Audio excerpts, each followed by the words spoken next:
নানা কারণে দিন দিন হারিয়ে যেতে বসেছে এই খেলাটি। তবে শুকনো মৌসুমে দেশের বিভিন্ন স্থানে আয়োজন করা হয় গ্রাম বাংলার এই ঐতিহ্যবাহী খেলার। আমার বয়স যখন 27 বছর, তখন থেকে এই গরুর মেলা খেলা, ঘোড়া খেলা এগুলো আমি দেখি। যেখানে আয়োজন করা হয় এই মই দৌড় খেলা, সেখানেই হাজির হয় হাজার হাজার নানা বয়সী মানুষ। অনেকদিন থেকে খেলাটা কিনে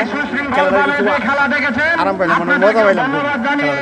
জনগণ স্বতঃস্ফূর্তভাবে যে পরিমাণ সাড়া দিয়েছে, জনগণ এত পরিমাণ উপস্থিতি ছিল, আমার চশ্বরপুর ইউনিয়নে মনে হয় না এত লোক অন্য কোনো খেলায় উপস্থিতি হয়েছে। গ্রাম বাংলার ঐতিহ্যবাহী এ খেলা অনেকেই এখনো দেখেনি, তাই নতুন প্রজন্ম এই মই দৌড় খেলা দেখে বেশ আনন্দিত। ভীষণ এসে নিয়ে এলো মানি ব্যাক গ্যারান্টি অফার। 1 মাস ব্যবহার করে সন্তুষ্ট না হলে সম্পূর্ণ টাকা ফেরত। আমরা ক্রিকেট খেলা দেখি, ফুটবল খেলা দেখি, কিন্তু এই খেলা আমরা আমাদের জন্মের পরে দেখি না। এখন আজকে এই খেলা দেখে আমাদের কাছে অনেক ভালো লাগলো।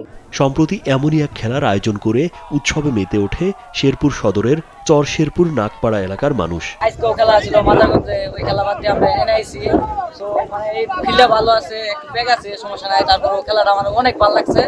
একটি মইয়ে 4টি ষাঁড় থাকে, আর এরকম 2টি করে মই দৌড় প্রতিযোগিতায় অংশ নেয়। অনেক সময় নির্ধারিত দাগের বাইরে চলে যায় ষাঁড়ের মই, এতে আউট ধরা হয় ওই মইকে। এখানে থাকে 2 জন মইয়াল, আরও থাকে 3 জন ধরাল। রেফারির বাঁশি দেওয়ার সাথে সাথেই মইগুলো ষাঁড়েরা দৌড়ানো শুরু করে। আগে বাচ্চারা খেলাইছে, চাচারাও খেলায়, আমরাও এনি করতে খুব 4টে গরু লাগে, 2টে ময়াল লাগে, 3টে ধরা কামলা লাগে। দাদা খেলা শুরু হইতেছে, আমার বাচ্চারাও খেলতেছে, আমরাও খেলতেছি, খেলাটা সুন্দর লাগতেছে। ওদিনে খেলা ধরে রাখছে।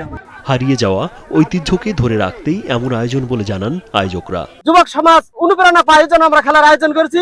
খেলা সুন্দরভাবে আমরা শেষ করতে পারছি, বা সারা বাংলাদেশে যাতে এই খেলাটা চালু থাকে, আমরা আগামীতে এই খেলা ইনশাআল্লাহ আয়োজন করব। দেশের বিভিন্ন স্থান থেকে 8টি মই দৌড় দল এ খেলায় অংশ নেয়। এতে জামালপুর জেলার ইসলামপুরের চন্দনপুরের হাবু ব্যাপারী চ্যাম্পিয়ন হন।